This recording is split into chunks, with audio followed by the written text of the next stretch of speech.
Good morning. So the latest news from the school is that you guys will be doing maths on Monday mornings, Wednesday afternoons, and Friday mornings. So I aim to get a video out the night before those morning sessions, if that makes sense. So tonight's video is really for tomorrow. So that's slightly different than what we were doing beforehand. I suppose the other thing is I'm going to change my welcome message to keep washing hands. Okay, so keep washing hands, guys. Today I'm going to be taking a look at page 542, so you should have the same in your textbook. My one might look a little bit different because my one is from the ebook, but it's question 4, question 6 and question 8. They're the goal for today. So we basically finished the chapter. We've done all the theory, we've done everything we need to do. We've been able to find second derivatives, we can turn formulas for distance into formulas for acceleration, all that sort of stuff. So we're now just going to do a bit of revision, and to do that we're going to take a look at question 4, question 6 and question 8. So you guys might have a go at question 5 and question 7. And I also have some other stuff on page 544 that we'll be taking a look at in a minute. So let's start with question 4 on page 542. So I'm going to move this to one side. So if you need to pause it or whatever, before, so you can take a look at your book and work alongside me, okay? So I'm going to have to move this to one side so I can work away on my space in here. Okay, so let's read it. First of all, the function f takes x and turns into 12x minus x squared, represents the height in meters reached by a golf ball from the time in seconds it was struck. And at that time x is equal to 0. To the time it hits the ground, at that time it's x equals 12. After how many seconds did the ball reach its maximum height? Use your answer to find the maximum height of the golf ball. Okay, so you don't need to really do this, but we could draw a picture of what's going on here. So there's a person who hits the ball. It's a bit sexy there, isn't it, to assume that a golfer will be a male. So it hits the ball up in the air, and then the ball falls back down to earth again, okay? And that happens at time 0, and this happens at time 12. And we want to know where is the maximum. Well, we know that because the function we were given is quadratic, we kind of know that the maximum will occur at 6. But we're going to do it the proper way, the way the question was envisaged that we would answer it. So we have f of x is equal to 12x minus x squared. And so we're going to come along now and we're going to find the maximum of this. And whenever you hear the word maximum in a functions question, that probably means you want to differentiate it. So we're going to go f prime x is equal to 12 minus 2x. And at a maximum, the slope up there, the slope of that maximum, what's the slope up there again? So the slope at the maximum, guys, we should know this at this stage. The slope at a maximum or a minimum, it's basically a horizontal line. So the slope will be 0. So we now have minus 2x is equal to minus 12. So we now know x is equal to minus 12 over minus 2. So x is equal to 6. So yeah, I was correct that the maximum occurs when x is 6. But the question doesn't ask us. The question does ask us for it. So the question asks us, after how many seconds did the ball reach its maximum height? It reached it after 6 seconds. Use your answer to find the maximum height of the golf ball. Use your answer to find the maximum height of the golf ball. So maximum height of the golf ball will be the coordinates of that. So it's 6 comma our answer. So it's 6 comma our answer. Sorry, that was off screen there, but I'm talking about 6 comma our answer. So what's the height of the golf ball at 6 seconds? Well, the heights of the golf ball are given by this function here. Yeah. F of x equals 12x minus x squared represents the height in meters reached by a golf ball. So that's the function there. So into that function I'm going to put in a 6. So it's f of 6 is equal to 12 brackets 6 minus 6 squared. And that minus is not being hit by this square. So it's going to equal 12 sixes. Ooh, what's that, 72? I think it's 72. 72 minus 36, which is equal to 36. So it's going to be 6 seconds and 36 meters high. The location, so it's 36 meters high. Okay, so now on to question 6. The equation h equals 15t minus 5t squared gives the height in meters of a ball moving through the air t seconds after it was projected from ground level by a machine. How long does it take the ball to reach its maximum height? Find the maximum height reached. So we're in a functions question. We have h is equal to 15t minus 5t squared. We're in a functions question. There's our function. So we're in that functions question and we're asked for a maximum. So we're probably going to have to differentiate that. So let's differentiate that. This is in the French notation. So we're going to write it out as dh dt, just like we would write dy dx. And that's going to be 15 minus 10t when we differentiate this guy. So just check that, verify that I'm correct. And we're looking for a maximum, so we know that to find maximum and minimum, we let our differentiated function equal 0 because the slope at a max or min is 0. So we now have minus 10t is equal to minus 15. So therefore t will equal minus 15 all over minus 10. So t is equal to minus or plus 1.5, I think. So how long does it take? It takes that amount of seconds. Right, next question. Find the maximum height reached. So we're looking for the maximum height reached by this ball. So that's when it happens. So this is a formula up here for heights. So into this formula I'm going to put in 1.5. So I'm going to put in h is equal to 1.5 bracket, 15. Was that going to confuse you if I do it that way? Sorry. That was bad of me. Sorry about that.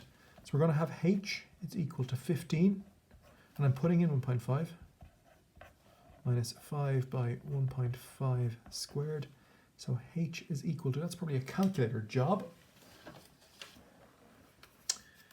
15 multiplied by 1.5 equals minus 5 bracket 1.5 squared, which is equal to SD is equal to 11.25. So the height, the maximum height it reaches 11.25 meters.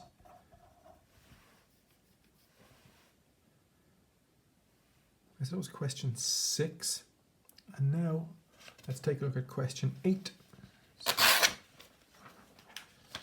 So question 8 looks a bit interesting as a picture. I haven't read it myself, but let's take a look at it. In the given right-angled triangle ABC, the sides AB and BC vary such that their sum is always 12. So what that is saying is that if I make this smaller, this side here gets bigger. And if I make this smaller by 3, this side here will get bigger by 3. And when I add this distance onto this distance, it would always equal 12. If the length of AB is x centimeters, okay, yeah, write in terms of x the length of BC. Okay, so that's quite straightforward. If I have this triangle here,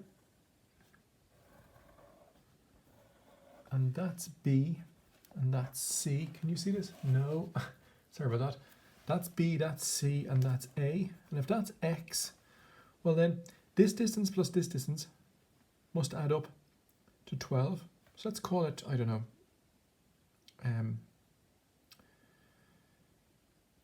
question mark or something for the time being. So x plus question mark must equal 12.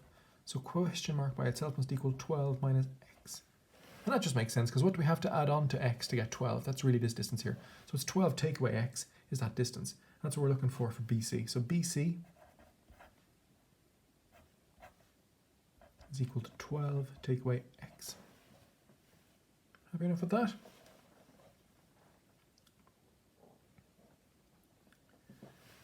Okay, next job. Express the area of the triangle in the form. Express the area of the triangle. Well, area of a triangle, that's just a half times base times perpendicular height. So that's going to equal area. Now we're told that we're going to say that our area is going to be denoted by the function f of x. So we're going to have f of x is equal to a half by the base by the perpendicular height. Well, that's just x. and the base is 12 minus x. So f of x equals a half by 12x minus x squared, multiplying these two things together, and f of x therefore equals 6x minus x squared all over 2. So multiplying this half in, we find half of that by dividing it 2, we find half of that by dividing it by 2. So that's our function f of x. For what value of x is the area of the triangle at its maximum? What do you think this is going to be?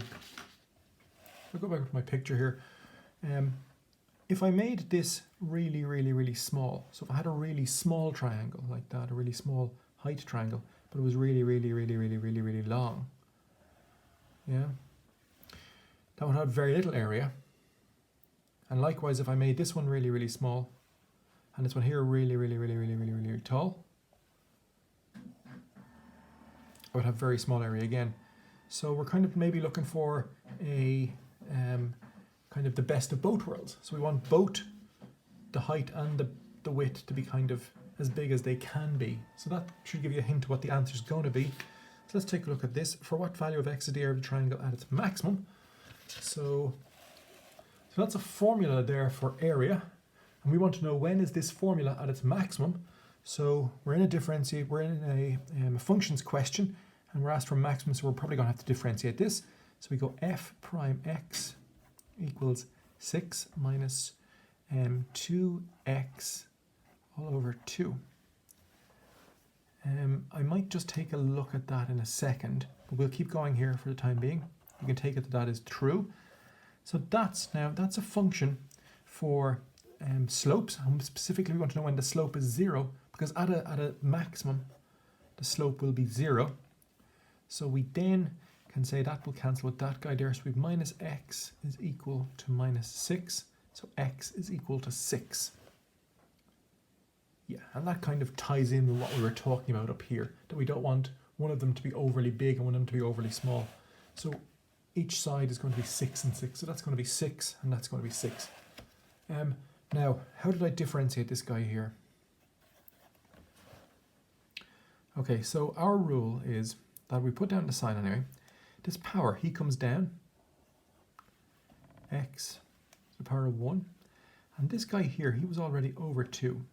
But because this is multiplying this, it kind of technically goes all the way over there. And now we're allowed to cancel these out.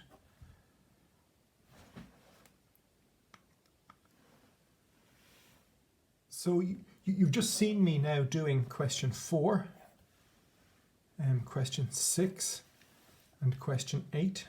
So I would like you guys for homework or for study to have a go at question 5 and question 7. I think question 7 came up on a Leaving Cert question before. I remember this thing about winter wheat, kind of us people who grew up in Dublin were probably at a huge disadvantage during it.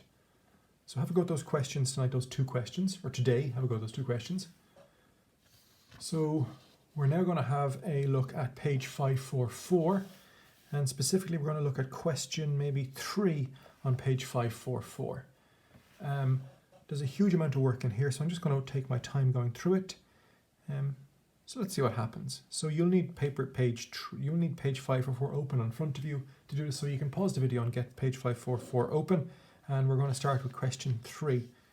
I will get you to do question 1 and question 2 for study. Okay, so you're going to do question 2 and question 1 for study yourselves, okay? So if you can follow how I do question 3, you should be able to do question 1 and question 2. So let's start with question 3 here.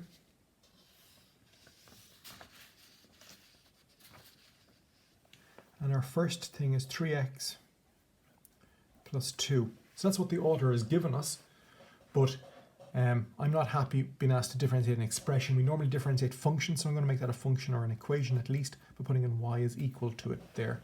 And we're now going to find dy dx. So this book was written really when no one had a clue how the examinations were going to occur. So they were kind of just had to guess what the questions will look like. So they got it mostly correct, but they got it wrong in some areas. So that's probably one of the areas they got it wrong in. X squared minus 3x minus 5. We're looking for dy dx is equal to. So we have 2 times a half. So that's going to be 1x to the power of 1 minus 3. And this thing here turns into a 0. So dy dx is equal to x minus 3. Next job, 2x cubed, so we have y is equal to 2x cubed. Can you still see all of this? Yep. Minus x squared minus 9x. And we're going to go dy dx is equal to 6x minus 2x minus 9. 6x squared, sorry. So this 3 comes down, multiplies, and that gives us a 6, and he gets reduced by 1 down to 2. This 2 comes down in front. There was technically 1 there, so it's 2. This 2 gets reduced down to 1, no point writing that. 9x, he just gets turned into a 9. We get the minus in front there. So that's our 3 functions differentiated. Okay, so now on to question 3, part B. The graph of the curve y is equal to x squared is shown on the right. Find the slope of the tangent to this curve at the point where x equals 2. So the graph of the curve y is equal to x squared, there it is there, y is equal to x squared, okay, it's shown on the right. Find the slope of the tangent to this curve at the point where x equals 2. Find the slope of the tangent to this curve at the point where x equals 2. So we want to know a formula for all the slopes of this guy, and we want to equate that formula to 2. So if I was given y is equal to x squared, how do I get a formula for all of the slopes to this curve? What do I have to do to this guy again? Yeah, exactly. I'm going to have to differentiate it. 2x. And normally we would let the differential, the derivative equal 0 if we're looking for max or min, but we're not asked for max or min this time. We want to know when is the slope equal to 2. The slope of the tangent to this curve at the point where x equals 2. Sorry, x equals 2.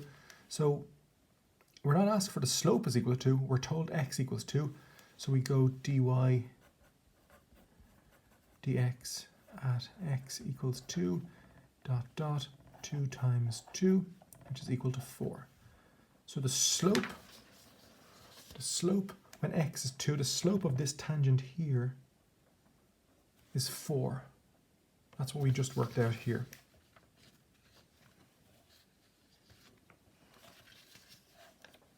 Okay, next job. At what point on the curve is the slope of the tangent minus 2? So at what point on the curve is the slope of the tangent minus 2? The slope of the tangent is minus 2. That means we're going, as we go from left to right, we're going downhill. So it's definitely not over here. So it's probably going to be somewhere over here. So it might be up here, here, here, here, here. It definitely won't be on the bottom either, because the slope of the bottom would be what? Yeah, the slope of the bottom, the minimum will be a 0. So it's going to be somewhere between here and here. So let's differentiate our function. So if we have y is equal to x squared, dy dx is equal to 2x, and that's a formula for all of the slopes. And we want to specifically know when is the slope equal to minus 2. So we let that equal minus 2. So we now have x is equal to minus 2 over 2. So x is equal to minus 1. So at minus 1, the slope is minus 2. And I might try and verify that with a ruler. I think I have a ruler in here. And I'm going to maybe cheat a little bit. Am I?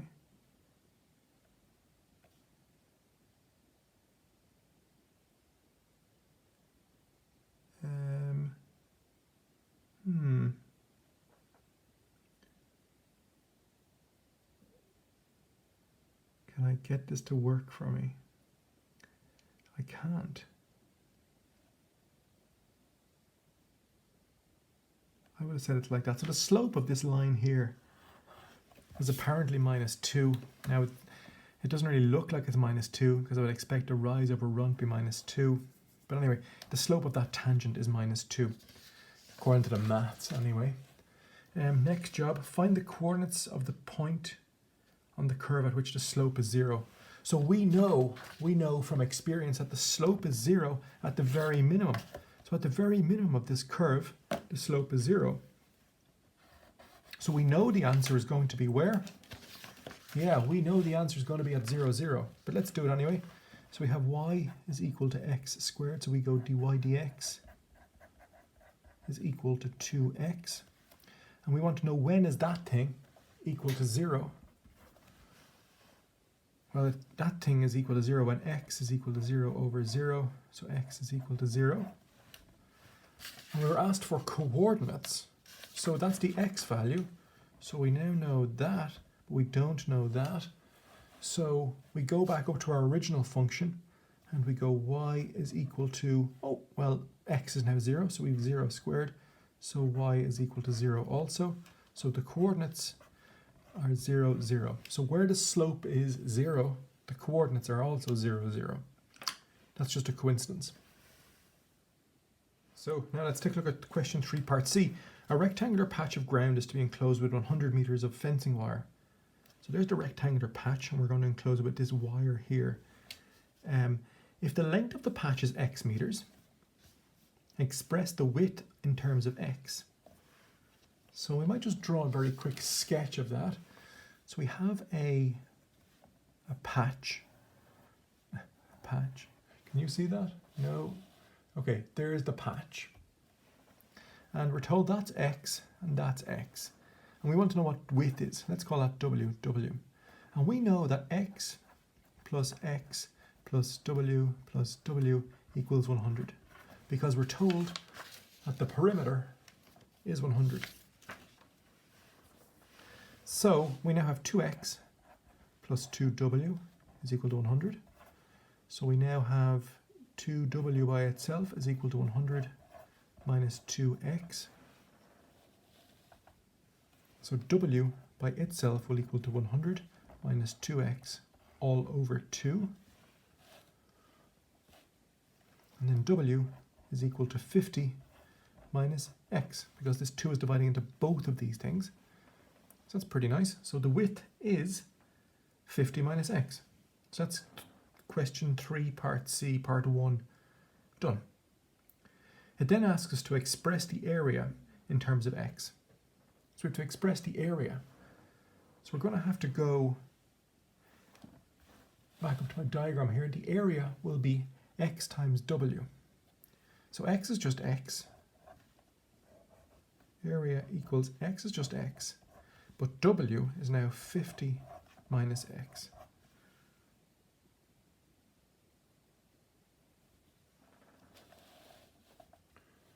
So let's multiply this out. We get a is equal to 50x minus x squared.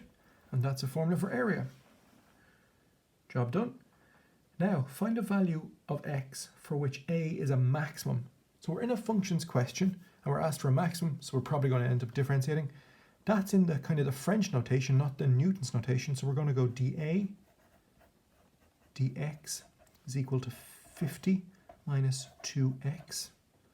And we want to know the maximum, so what do I let this thing equal?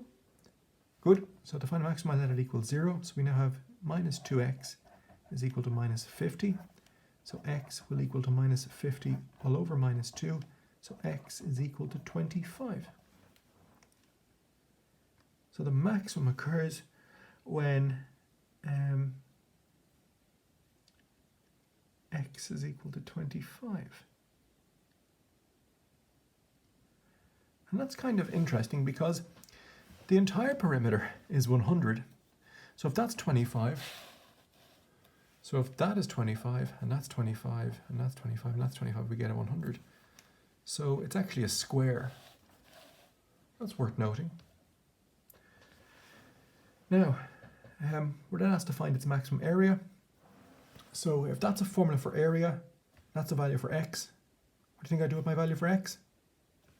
Yeah, a is equal to 50 times 25 minus 25 squared. And that's equal to